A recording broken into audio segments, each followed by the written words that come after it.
Jæja, góðan daginn. Í þessari upptöku ætla ég aðeins að skilgreina þessi föll kósinus og sínus út frá einingarhring. Og við erum búin að fara í þetta en ég ætla bara aðeins að prófa að útskýra þetta í þessari tölvu og nota forritið G og G bara. Þannig að ég held að þið fóðu kannski betri skilning núna.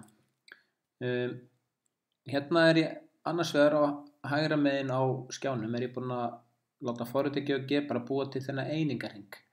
Þannig að þið sjá að þetta er bara hringur sem að sker hérna í einum, mínus einum og mínus einum. Og þar á auki er ég búin að teikna radíus inn í hennar hring. Þar sem að það er bara strik frá miðju hringsins og út í hringinn. Þetta er bara beinlína sem að er bara radíus hringsins og ég get tekið þennan punkt hérna og snúið hann einhvern veginn eða fært hann til að lengdin af þessu striki breytist aldrei neitt. Þetta er bara radíusin sem ég er að snúa hérna. Þannig að þetta er bara strik með lengdin 1. Þar að auki er ég búin að sýna punktinn hérna P hérna og hann hefur einhvern hnit og þetta er algjör lykilatriði til að skilja kós og sín. Hérna er eitthvað hnit og hnitið á þessu punkt er 0,73 í þessu tilfelli, 0,68. Þannig að við þurfum að fara sem sagt 0,73 hingað út og það er henni bara þessi fjarlægð hérna 0,73. Svo þurfum við að fara 0,68 hérna upp til að komast þennan punkt. Og þið sjáu bara ef ég breyti punktinu og þá breytast líka hnitin á hann. Þannig að ef ég er hérna beint niður í hérna þá er punkturinn P með hnitið 1,0. Svo breytist hnitið, svo minnkar hérna x-hnitið en y-hnitið er að aukast og svo er ég komin hérna alveg upp og þá er x-hnitið orðið 0 en y-hnitið orðið 1. Og svona get ég bara fært þennan punkt hérna alveg yfir í þennan fjórðungsþversuna og hérna er ég komið með eitthvað mínus x-hnit en y-hnitið er ennþá í plús. Við erum núna að fara í þessa átt hérna til að komast í punktinn og hérna erum við komin í hnitið mínus 1,0 og svo koll á kolli, svo get ég fært hérna alveg heila hring og komið aftur hingað. En nú ætlum ég bara að byrja með þennan punkt hérna í fyrsta fjórðungi, þetta er kallað fyrsti fjórðungur hérna í hringnum og tengja saman núna þessa formúlu hér sem á kósinus við þennan þríhyrning sem myndaðist hérna við þetta. Við erum með núna þríhyrning inn hringnum þar sem að þau eru með langhlið hérna sem er 1 og það er nefnilega trikkið í öllu þessu. Langhliðin er 1 og svo erum við tvær skamhliðar, þessa rauðu hérna og þessa bláu. Og ef við ætluðum núna að til dæmis að skilgreina bara núna kósinus á þessu horni sem við erum með þarna núna, 50,7 gráður, segjum bara kósinus af 50,7 gráðum svona að það ætti að vera samkvæmt þessari formúlu hérna sem að þið hefur verið búin að læra hérna fyrir vetur að það á að vera aðlæg skamhlið og hérna erum við með alla tölunar aðlæg skamhlið í þessu þríhyrningi er 0,63 að lengd þannig að það er 0,63 deilt með langhlið og langhliðin er 1.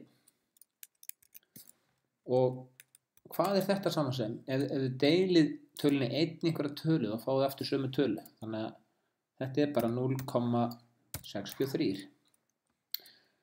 Þannig að þið sjáu þessa tölu hérna 0,63 það er fjarlægðin frá þessu 0 punkti og hingað út. En það er bara nákvæmlega x hnitið á punktinu P.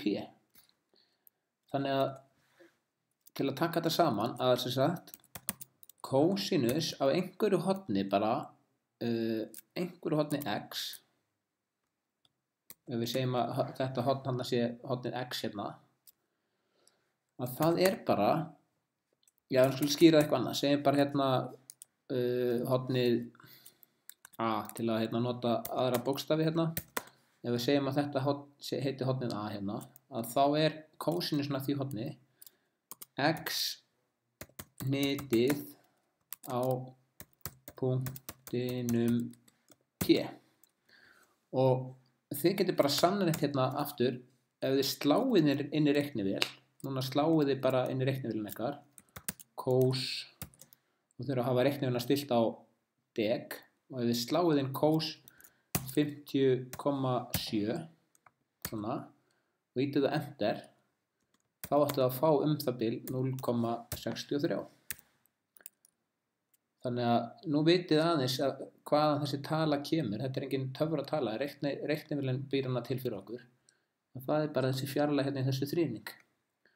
Og alveg eins, ef við myndum kíkja á sínusi núna, ef við myndum segja hvað er núna sínus á horninu 50,7 gráður, að samkvæmt þessari formúlu sem við vorum alltaf með, þá að það vera mótlæg skammhlið og hún er 0,77 deilt með langhliðinni sem er 1 og þið deilið með 1 og þá fáið þið bara aftur 0,77. Þannig að alveg eins ef að þetta horn hefði bara almennt, við viljum ekki taka bara fyrir þetta horn, en bara almennt fyrir öll horn, þá getum við sagt að sínus af einhverju horni bara A, að það er jafnt og ypsilon hnit á þessum punkti P. Ef við berum þetta aftur saman, við berum þessa tölu 0,63, það er 0,63 og 0,77, það er þessi tala hér. Þannig að ég ætla að láta þetta duga núna og við með aðeins velta þessi fyrir ykkur að tengja þetta saman Þannig að tek ég bara upptöku fyrir skilaverkefni vikunar.